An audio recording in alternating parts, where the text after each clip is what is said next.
In front of me is HONOR X70i, and today I would like to show you how you can add a password to Google Passwords Manager. Begin by opening Settings and scrolling down to click on Google. Then choose All Services, scroll again and hit Autofill with Google here. Select Google Password Manager, click on Add Password section and input all of those informations.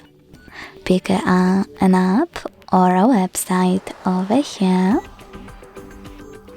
Enter your username, email or phone number. Input your password and even take some helpful notes. When you finished, hit Save at the top right corner.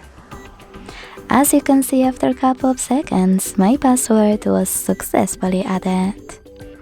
Thanks so much for watching. If you enjoyed this video, don't forget to leave a like, comment and subscribe. Bye!